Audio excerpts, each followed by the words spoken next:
بعد فأعوذ بالله من الشيطان الرجيم بسم الله الرحمن الرحيم تلك الرسل فضلنا بعضهم على بعض منهم من كلم الله ورفع بعضهم درجات۔ تیسرے پارے کے آغاز میں اللہ رب العزت فرماتے ہیں کہ یہ جو رسول ہیں ان میں سے ہم نے بعض کو بعض پر فضیلت عطا کی ہے۔ ان میں سے کچھ ایسے بھی ہیں جن سے اللہ تعالیٰ نے کلام کیا ہے، اور کچھ ایسے ہیں کہ ان میں سے بعض کو بعض پر درجات میں برتری عطا کی ہے۔ یعنی انبیاء سارے ہیں، انفرادی طور پر ہر ایک کی خوبیاں الگ الگ ہیں، اور مجموعی طور پر اگر سب سے زیادہ کوئی افضل اعلیٰ فضیلت، عظمت، مقام اور رفعت و بلندی کے اعتبار سے اگر کسی کا مقام ہے وہ ہے جناب محمد رسول اللہ صلی اللہ علیہ وسلم کا۔ تو ساری کائنات سے افضل اعلیٰ دنیا میں بھی اور قیامت کے دن بھی جنت کے دروازے آپ کے اشارے سے کھولے جائیں گے۔ اور اس کے بعد اللہ رب العزت نے ارشاد فرمایا، اے ایمان والو اللہ کے راستے میں اپنا مال خرچ کرو، اس سے پہلے کہ ایسا دن آ جائے جس دن کوئی خرید و فروخت نہیں ہوگی، کاروبار نہیں ہوگا، کوئی تجارت نہیں ہوگی، نہ دوستی ہوگی، نہ کوئی سفارش ہوگی۔ جس طرح جاہلیت کے زمانے میں مشرکین مکہ کا خیال تھا کہ ہمارے معبود جو ہیں یہ قیامت کے دن اللہ کی بارگاہ میں اڑ کر بیٹھ جائیں گے اور ہمیں بخشا دیں گے زبردستی۔ آج بھی بعض لوگوں کا یہ ذہن اور سوچ ہے، کہتے ہیں ہمارے بزرگ پیر جو ہے نا یہ بڑے کرنے والے ہیں، یہ قیامت کے دن زبردستی اللہ پہ ان کا زور چلے گا اور یہ ہماری سفارش کریں گے۔ اللہ کہتے ہیں ایسا نہیں ہو سکتا، اللہ کے ہاں کسی کا زور نہیں چلتا، نہ اللہ کسی کی محبت سے مجبور ہے، نہ اللہ کو کسی کے زور، ڈر اور اللہ کو کسی کا خوف ہے۔ ہاں سفارش اللہ کے ہاں کرے گا وہ جس کو اللہ اجازت دیں گے، جس کے لیے اجازت دیں گے اس کی سفارش کریں گے، اور اجازت صرف اس کے لیے ہوگی جو توحید پر قائم رہا اور توحید پر اس کو موت آئی۔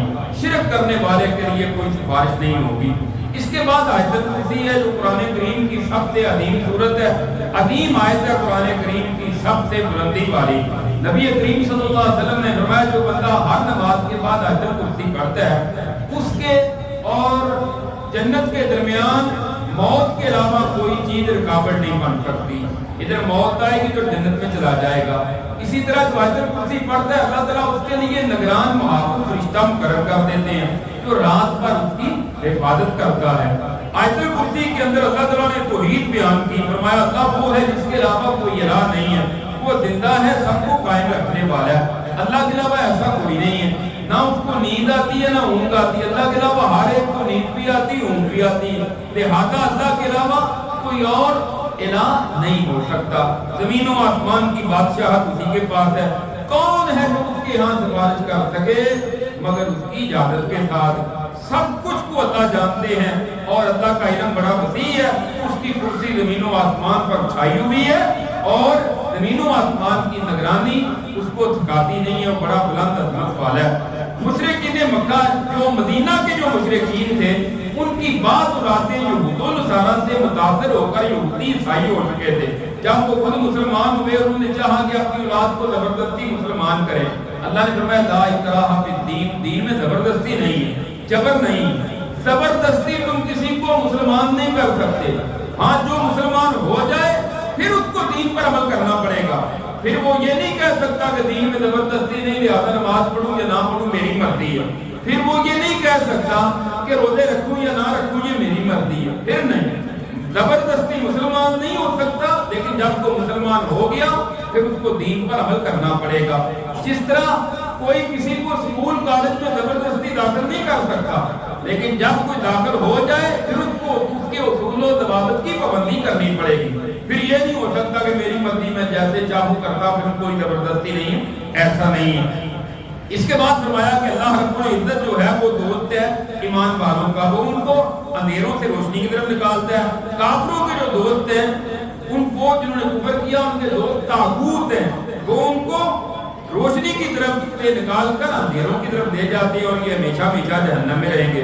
ابراہیم علیہ السلام کا واقعہ ذکر کیا، نمرود کہنے لگا میں بھی رب ہوں، میں بھی زندہ کرتا مارتا ہوں۔ ابراہیم علیہ السلام نے کہا میرا اللہ کرتا ہے، کہتا دیکھو میں نے جس کو پھانسی دینی تھی اس کو آزاد کر دیا، جس کو آزاد کرنا تھا اس کو پھانسی دے دی، یہ میرے پاس بھی اختیار ہے۔ کہا اس بیوقوف کو سمجھ نہیں آتی۔ ابراہیم علیہ السلام نے کہا اچھا میرا رب سورج کو مشرق سے نکالتا ہے، تو مغرب سے نکال کر دکھا۔ حیران پریشان اس کا، اس کے پاس کوئی جواب نہیں۔ پھر اللہ تعالیٰ زندوں کو جو مردوں کو جو زندہ کرتا ہے نا، اس کی اللہ نے ایک مثال قرآن میں بیان کی ہے کہ ایک شخص جا رہا تھا، بعض مفسرین کہتے ہیں یہ حضرت عزیر علیہ السلام تھے، ایک بستی کے پاس سے گزرے جو چھتوں کے بل گری ہوئی تھی، کہنے لگے کون اس بستی کو زندہ کرے گا، اور یہاں کے مرنے والے آپ مل گئے، مٹی میں خاک ہو گئے۔ اللہ تعالیٰ نے ان کو موت دے دی، 100 سال کے بعد زندہ کیا۔ کہا یہاں کتنی دیر رہے؟ کہنے لگا ایک دن یا ایک دن کا کچھ حصہ۔ کہا نہیں 100 سال تو یہاں رہے ہو، اب دیکھو اپنے گدھے کی طرف، جو ہڈیاں ختم ہو گئی، گوشت ختم ہو گیا، میں دیکھو کیسے ان کو زندہ کرتا ہوں۔ دیکھتے دیکھتے ہڈیاں اکٹھی ہوئی، گوشت اوپر چلا، اور سامنے اللہ نے گدھا تیار کر کے رکھ دیا۔ کہا اس طرح میں زندہ کرتا ہوں مردوں کو۔ ابراہیم علیہ السلام کا ذکر کیا، کہا یا اللہ مردوں کو کیسے زندہ کرتا ہے؟ اللہ نے کہا یقین نہیں؟ یا اللہ یقین ہے، اپنی آنکھوں سے دیکھنا چاہتا ہوں۔ کہا 4 پرندوں کو ذبح کرو، ان کا گوشت ملا کے پہاڑوں پر پھینک دو، اور پھر ایک ایک کو بلاؤ۔ بلایا، گوشت کٹھا ہوا اور پرندہ بن کر آیا، اور اس کی سری ساتھ لگائی تو وہ زندہ ہو گیا۔ کہا یہ دیکھو اللہ کا کمال، اللہ کی قدرت، کس طرح مردوں کو وہ زندہ کرتا ہے۔ اس کے بعد اللہ تعالیٰ فرماتی ہے کہ اللہ کے راستے میں جو اپنا مال خرچ کرتا ہے نا، اس کی مثال اس دانے کی ہے جس کو آپ زمین میں بیج کر بو کر آ جاتے ہیں، اس سے پھر ایک بالی نکلتی ہے، اس کی آگے 7 بالیاں، اور ہر ایک میں 100 دانہ، ایک دانے سے 700 دانہ۔ اللہ کے راستے میں ایک خرچ کرو گے، اللہ 700 عطا کریں گے۔ جس کے لیے چاہیں گے اخلاص، صدقہ، پرہیزگاری زیادہ ہے، اللہ کی رضا مقصود ہے، اس سے بھی زیادہ اللہ عطا کر دیں گے۔ ہاں اللہ کے راستے میں خرچ کرتے ہوئے اس بات کا خیال کرنا ہے کہ خلاف ریاکاری کے لیے نہیں۔ اگر کسی پر نیکی کر کے احسان جتلاؤ کہ نیکی ضائع ہو جائے گی، اس کا فائدہ کوئی نہیں ہوگا، لہذا اس بات کی پاسداری کرنی ہے۔ اس کے بعد اللہ تعالیٰ نے اس تیسرے پارے میں اس بات کا ذکر کیا ہے شیطان تمہیں فقیری سے ڈراتا ہے اور تمہیں بے حیائی کا حکم دیتا ہے۔ اللہ کہتے ہیں میری طرف آؤ، مغفرت اور میرا فضل حاصل کرو۔ شیطان کہتا ہے اللہ کے راستے میں اپنا مال خرچ کرے گا فقیر ہو جائے گا۔ اللہ کہتے ہیں فقیر نہیں ہوگا، میں کئی گنا زیادہ تمہیں عطا کر دوں گا۔ اس کے بعد اللہ تعالیٰ نے ذکر کیا ہے کہ جو لوگ سود کھاتے ہیں قیامت کے دن ان کی حالت یہ ہوگی جس طرح کوئی پاگل اٹھتا ہے، پاگل کھڑا ہوتا ہے نا، یہ کیفیت ان کی ہوگی، اس لیے کہ انہوں نے دنیا میں سود کھایا۔ کہتے تھے اللہ نے تجارت حلال کی ہے، سود حرام کیسے ہو سکتا ہے؟ یہ تجارت کی طرح ہی ہے، یہ ڈسکاؤنٹ ہے، یہ پرافٹ ہے، یہ منافع ہے، یہ جناب ہمیں بینک سے جو مل رہا ہے یہ سود نہیں ہے، حرام کیسے ہو سکتا ہے؟ اللہ کہتے ہیں یہ لوگ اب اللہ اور اللہ کے رسول کے ساتھ جنگ کے لیے تیار ہو جائیں اگر بات نہ آئے۔ اللہ اور اس کے رسول کے ساتھ ان کی جنگ ہوگی اور کوئی بھی اللہ کے مقابلے میں جیت نہیں سکتا، وہ ناکام ہوگا۔ لہذا سود کھانے والے جو ہیں وہ دنیا میں توبہ کر لے، ورنہ ان کا بڑا ہی برا انجام ہوگا۔ اس کے بعد اللہ رب العزت فرماتے ہیں کہ اے ایمان والو جب آپس میں لین دین کرو نا تو لکھ لیا کرو اور ساتھ 2 گواہ بنا لیا کرو۔ مالی معاملات میں 2 مردوں کی گواہی ضروری ہے، 2 مرد نہ ملے، 1 مرد اور 2 عورتیں، یہ مالی معاملات کی بات ہو رہی ہے۔ اللہ تعالیٰ کہتے ہیں لکھنے میں بھی تمہارا فائدہ ہے، گواہ بنانے میں بھی تمہارا فائدہ ہے، تاکہ بعد میں اختلاف کا شکار نہ ہو جاؤ۔ کسی جگہ کوئی چیز نہیں ملتی لکھنے والی تو کوئی چیز گروی رکھ دو۔ آپ نے کوئی چیز کھانا چاہیے، آپ کو پیسے چاہیے، آپ سفر میں ہیں، آپ اپنا موبائل، اپنی گھڑی، کوئی چیز اس کے پاس گروی رکھ دیں، وہ اپنے پاس محفوظ کرے گا۔ آپ نے اس سے 1000-2000 روپیہ لیا، جب جا کر واپس دیں گے اپنی گھڑی، اپنا موبائل واپس لے لیں۔ لیکن یہ جو ہمارے یہاں مکانوں کی گروی کا طریقہ چلتا ہے یہ غلط ہے، یہ سود ہے، اس لیے کہ مکان لوگ استعمال کر رہے ہوتے ہیں، وہ چیز استعمال نہیں ہوتی۔ گروی کا مطلب صرف ضمانت کے طور پہ چیز رکھنا ہے، گروی کا مطلب یہ نہیں ہے جو ہمارے ہاں آج کل مکانوں کی گروی دیتے ہیں، یہ درست نہیں ہے، اس سے بچنا چاہیے۔ کرائے پر مکان لینا دینا جائز ہے۔ اس کے بعد اللہ تعالیٰ نے اس سورت کی آخری جو 2 آیات ہیں فرمایا یہ اللہ کے عرش کے خزانوں میں سے ایک خزانہ ہے، اور آپ نے فرمایا جو بندہ رات کو سونے سے پہلے یہ 2 آیتیں پڑھ لیتا ہے نا، یہ اس کے لیے کافی ہو جاتی ہے۔ جو یہ پڑھتا ہے اس پر جادو نہیں چل سکتا، ویسے تو مجموعی طور پر جو بھی سورۃ البقرہ کی تلاوت کرتا ہے اس پر جادو نہیں ہوتا، یہ ایسی عظیم سورت ہے۔ اور آخری 2 آیات کی خاص کر کے فضیلت آئی ہے، جس میں کافروں کے مقابلے میں اللہ سے مدد طلب کی گئی۔ اس کے بعد سورہ آل عمران ہے، یہ مدنی صورتوں میں سے ایک صورت ہے۔ آل عمران اصل میں حضرت عیسیٰ علیہ السلام کی والدہ ہے حضرت مریم، اور ان کے والد کا نام تھا عمران۔ آل عمران، عمران کا خاندان یا عمران کے ماننے والے۔ اس صورت میں اللہ تعالیٰ نے ان کا واقعہ تفصیل سے ذکر کیا ہے، اس لیے سورت کا نام سورہ آل عمران رکھا ہے۔ اس کے آغاز میں فرمایا الف لام میم اللہ لا الہ الا هو الحی القیوم۔ یہ جو الحی القیوم ہے نا، اس کو کہتے ہیں کہ یہ اللہ رب العزت کے اسماء میں سے ہیں اور اس میں اعظم ہیں۔ یہ آیت الکرسی کے شروع میں بھی آئے، یہاں بھی آئے، اور سورہ طٰہٰ میں بھی آئے وَأَنَتِ الْوُجُوهُ لِلْحَيِّ الْقَيُّومِ۔ جو بندہ ان کلمات کے ساتھ دعا مانگتا ہے اللہ اس کی دعا کو مسترد نہیں کرتے۔ اس کے بعد اللہ رب العزت فرماتے ہیں وہ اللہ جو تمہاری ماؤں کے رحموں میں تمہاری صورتیں بناتا ہے جیسے چاہتا ہے۔ جب یہ اور کوئی کام نہیں کر سکتا تو تمہارا رب کوئی اور کیسے ہو سکتا ہے؟ وہ اللہ ایک ہی تمہارا رب ہے۔ اور پھر فرمایا دعا سکھائی مومنوں کو ربنا لا تزغ قلوبنا بعد إذ هديتنا وهب لنا من لدنك رحمة إنك أنت الوهاب۔ اے ہمارے رب، جب تو نے ہمیں ہدایت دے دی ہے نا تو اس کے بعد ہمارے دلوں کو ٹیڑھا نہ کر دینا، یا اللہ ہمیں ہدایت پر رکھنا اور اپنی طرف سے رحمت عطا کر۔ إنك أنت الوهاب، یا اللہ تو وہاب ہے۔ وہاب اللہ کا نام ہے، جس کو وہابی کہتے ہیں اس کا مطلب ہوتا ہے رب والا۔ ویسے کوئی بھی نہیں کہتا کہ مجھے وہابی کہو، لیکن اگر وہ وہابی کہتے تو بری بات نہیں ہے، اس کا مطلب ہے رب والا۔ اگر کوئی رب والا کہہ دے، اصل میں یہ انگریز نے شروع کیا تھا، جو اس کے باغی تھے نا ان کو کہتا تھا کہ وہابی ہیں، لوگوں کے دلوں میں نفرت پیدا کرنے کے لیے۔ اور جو اس وقت لوگ توحید والے انہوں نے کہا وہابی کہتا ہے کون سی بری بات ہے؟ اگر کوئی وہابی کو برا لفظ ہو پھر تو ہم غصہ کریں، ہم کہتے ہیں ہمیں وہابی کہہ دے تو ہم کہتے ہیں ٹھیک ہے رب والا ہی کہہ رہا ہے نا۔ جس طرح کسی کو کہہ دیں یہ تو اللہ والا ہے تو اللہ والا بہت اچھی بات ہے، شیطان والا تو نہیں نہ کہا۔ تو اللہ تعالیٰ نے یہ دعا سکھائی ہے۔ اس کے بعد فرمایا لوگوں کے لیے دنیا کی جو چیزیں ہیں نا مزین کر دی گئی ہیں، عورتوں کی محبت، بیٹوں کی محبت، سونے چاندی کے خزانوں کی محبت، گھوڑے، کھیتیاں اور اسی طرح جانور۔ پھر فرمایا یہ سارے کی ساری دنیا کی زندگی کا سامان ہے۔ تو لوگوں آؤ، اللہ کے ہاں اس سے بہتر ہے، اور وہ ہے اللہ کی جنت جن کے نیچے نہریں بہتی ہیں، اور وہ ان کو ملے گی جو لوگ تقوی اختیار کرنے والے ہیں، اللہ کی فرما برداری کرنے والے ہیں اور اللہ رب العزت پر ایمان لانے والے ہیں۔ شاہد اللہ انہ لا الہ الا هو والملائکۃ واولو العلم قائما بالقسط۔ اللہ نے اس بات کی گواہی دی، فرشتوں نے بھی دی، اہل علم نے دی، جو عدل پر قائم ہے کہ اللہ کے علاوہ کوئی الہ نہیں ہے۔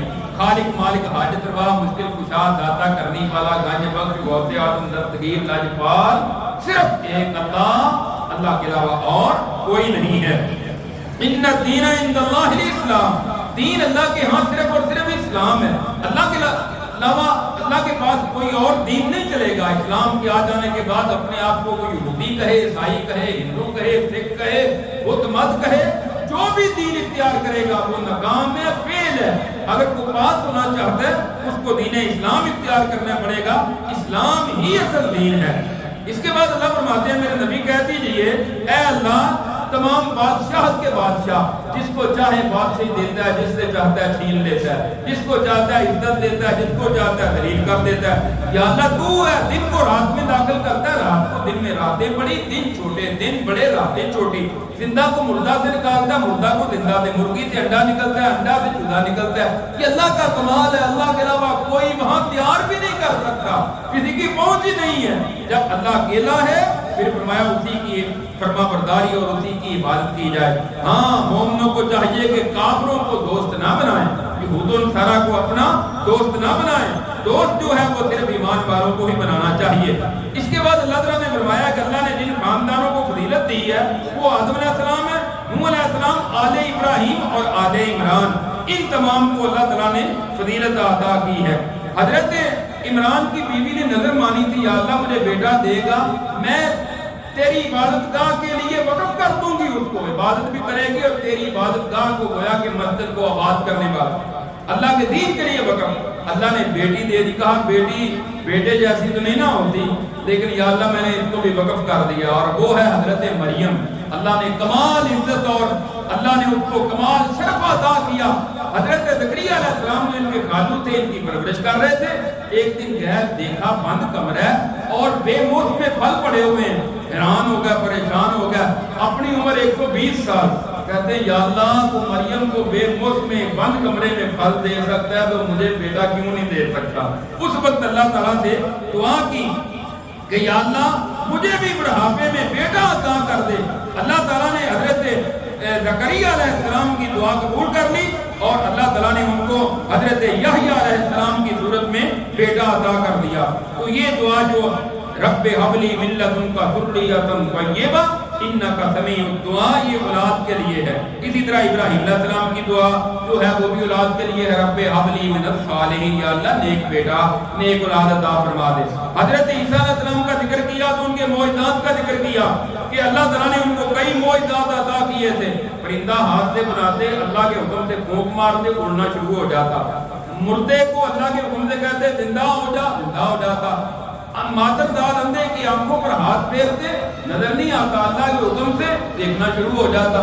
کل بیری جسم پر ہے, برس کی بیماری, اللہ کا نام لے کر ہاتھ پھیرتے, اللہ کے حکم سے ٹھیک ہو جا, وہ ٹھیک ہو جاتا. تو یہ معجزات اللہ تعالیٰ نے ہر دور میں اپنے انبیاء کو اس لیے دیے ہیں تاکہ ان کی حقانیت, ان کی صداقت لوگوں کے سامنے واضح کریں کہ یہ اللہ کے نبی ہیں, یہ کسی اور کے بس کی بات نہیں ہے, کوئی اور نہیں کر سکتا.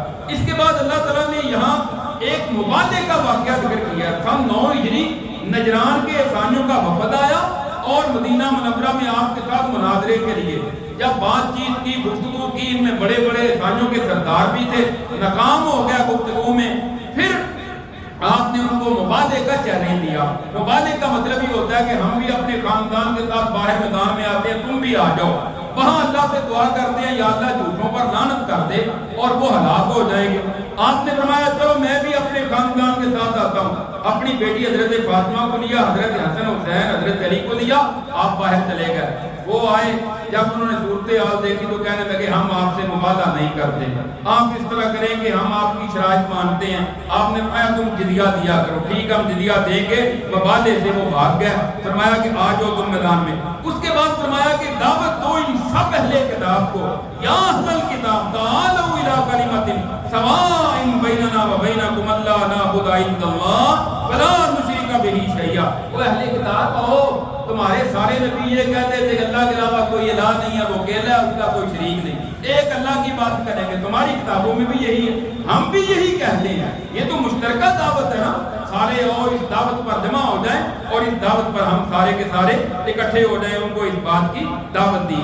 اس کے بعد فرمایا کہ اہل کتاب کی حالت یہ ہے, بعض ان میں سے اچھے ہیں کہ آپ 1 دینار بھی ان کے پاس خزانہ بھی رکھ دیں, واپس ادا کریں گے.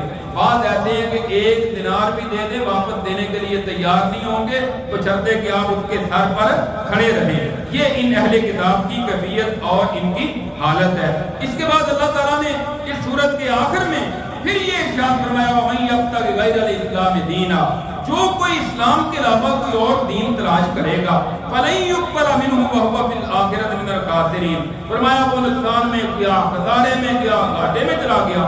اس پارے کے آخر میں اللہ تعالیٰ نے پھر یہ بات بیان کر دی کہ اسلام کے علاوہ کوئی دوسرا دین جو ہے وہ قبول نہیں کیا جائے گا.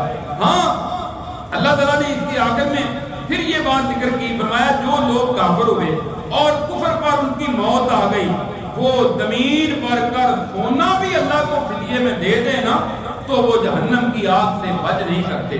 حدیث میں بھی آتا ہے, رسول اللہ صلی اللہ علیہ وسلم نے فرمایا قیامت دن اللہ ایک بندے کو پوچھے گا وہ کیا آج اگر دنیا بھر کا سونا مل جائے, خزانے مل جائیں, آج اس عذاب سے بچنے کے لیے دینا پڑا تو دو گے؟